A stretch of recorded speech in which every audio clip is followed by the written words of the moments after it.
This is how to lose weight fast by fixing your gut health with exercise. Why should you fix your gut health? It is truly the key for everything you're struggling with, especially a leaky gut. A leaky gut, which is where you have intestinal permeability, meaning that the integrity of your gut lining is not intact and things that aren't supposed to cross into your blood can now cross over. If you have a leaky gut, it is the root cause of most diseases, if not all diseases, such as autoimmune diseases, obesity, skin diseases, mental health conditions, etc. I do have a separate video that describes what leaky gut is. I'll post it at the end of this YouTube video. Even your low baseline dopamine levels are affected by the health of your gut. And what people don't realize is that exercise is an often neglected, powerful healer of the gut. So, in this video, I'm going to go over some of the main points in this paper, how exercise modifies the gut microbiota with positive health effects. Interestingly, overweight and obese patients have more firmicutes and bacteroidetes in their gut. So, what are firmicutes and bacteroidetes? Those are the two main types of bacteria that live in our gut. The way that I remember this is firmicutes, think of it as fattier, meaning if you are overweight or obese or you struggle with that, or you tend to have diabetes and things like that, you tend to have more firmicutes. So it's associated with an unhealthier phenotype or a fattier type of frame. And then bacteroidetes, think of it as bonier. So the skinnier, leaner, healthier, better blood sugar control. If you have all those, you tend to have more bacteroidetes type of gut bacteria. So overweight and obese patients tend to have more firmicutes and bacteroidetes in their gut. And we're going to see how exercise can shift that regardless of what diet you end up following. Just the fact that you're exercising can give you more bacteroidetes and less firmicutes in your gut. Antibiotic treatment is linked to massive weight gain. So if you're still not sure how powerful the role that those bacteria play in regulating your weight, if you just look at this study, it will click for you. I'm going to explain. So in this study, they showed how an antibiotic treatment is linked to massive weight gain. That is an increase of more than 10 points on the BMI scale. A BMI scale is a body mass index scale. So a BMI, let's say from 18.5 to 24.9 means that you are of normal weight.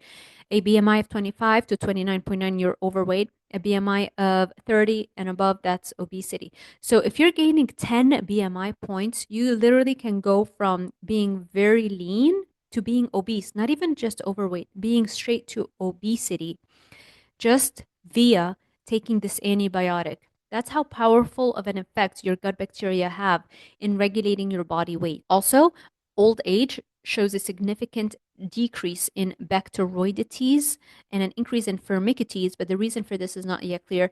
But that also checks out why, as people usually get older, they start to gain more weight more easily. And you can see that their gut microbiome mirrors that. So they have more of the firmicutes. Remember, firmicutes fattier, bacteroidetes bonier or skinnier.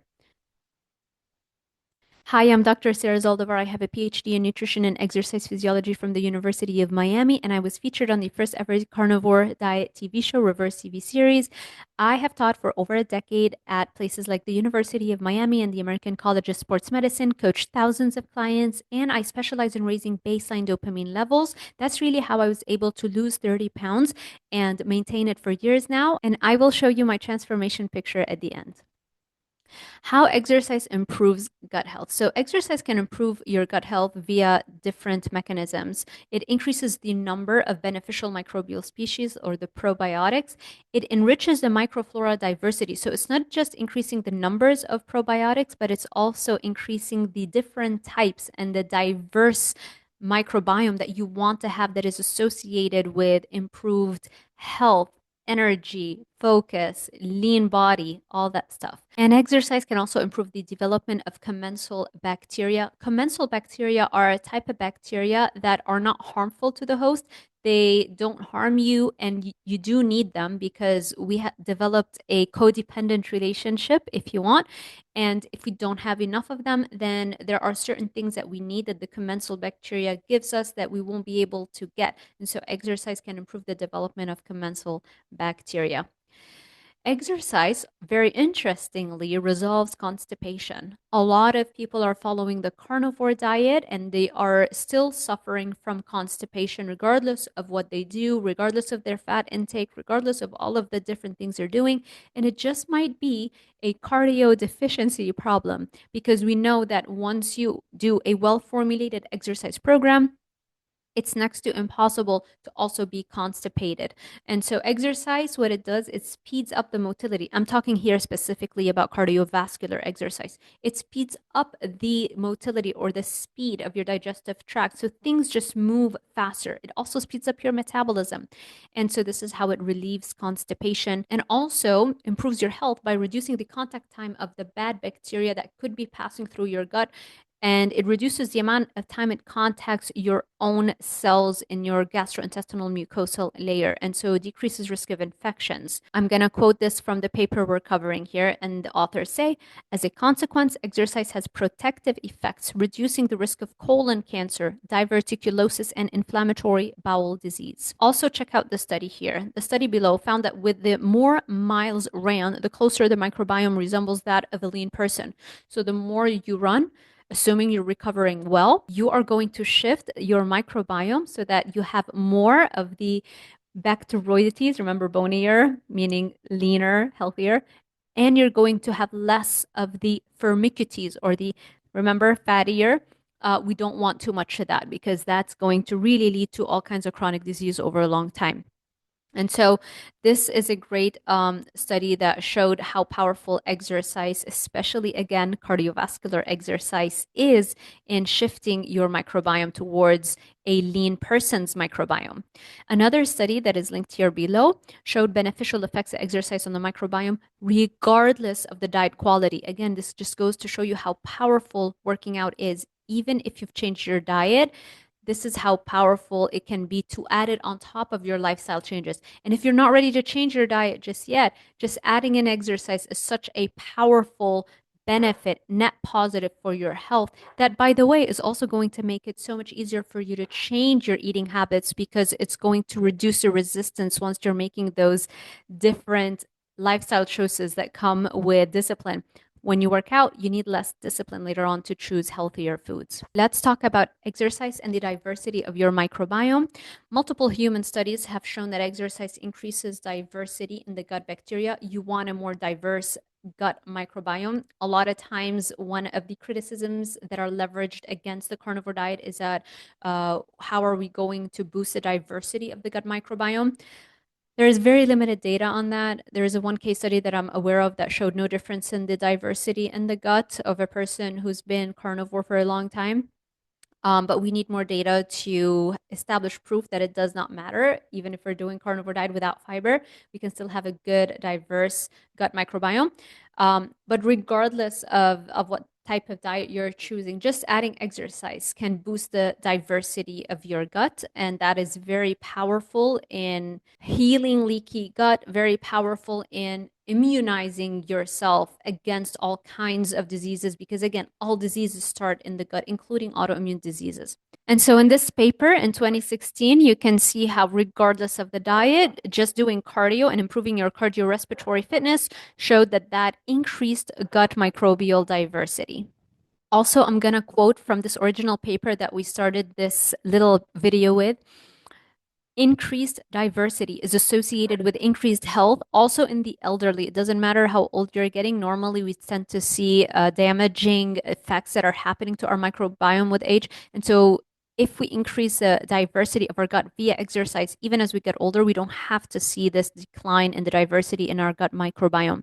So, again, I'm going to quote the authors, and they say increased diversity is associated with increased health also in the elderly, while reduction of biodiversity is linked to different conditions such as obesity, associated inflammatory characteristics, and gastrointestinal diseases. So things like irritable bowel disease and irritable bowel syndrome, or IBS and IBD. All right, let's talk about Akkermansia, this new kid on the block. A lot of talk about supplementing with this probiotic Akkermansia.